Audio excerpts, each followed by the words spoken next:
問我打功夫打咩水晶？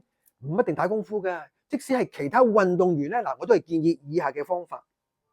五行水晶唔係亂穿就有效噶，一定要配合你嘅命格。如果你想知道邊種五行適合你，上嚟 Peter Sir，我幫你計。有位 fans 就問我 Peter Sir，請問習武嘅人，即係打功夫嘅人，係啦，佩戴啲水晶手鏈可唔可以咧？當然係可以啦。不過我想講下，如果你平時戴係 OK 嘅，但係當你練功嗰陣時咧，先除低佢先啦。因為點解啊？因為一陣間驚，哇！你耍翻兩招嗰陣時，可能碰到唔係幾好啦。好啦，我又講翻佢個特性啊。佢不嬲嚟講，呢啲係一種磁場，一種能量。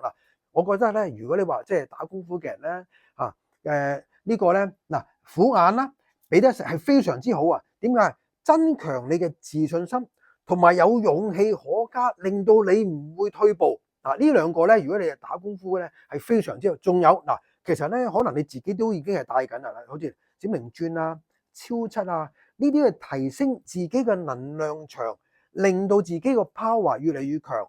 尤其是你出場之前，你可以一定要 keep 住帶。好啦，最後咧想講咧，黑曜石或者黑碧璽或者呢啲歷泥都係非常之好。點解？排除雜念，令到啲負能量唔好喺自己身體裏邊先。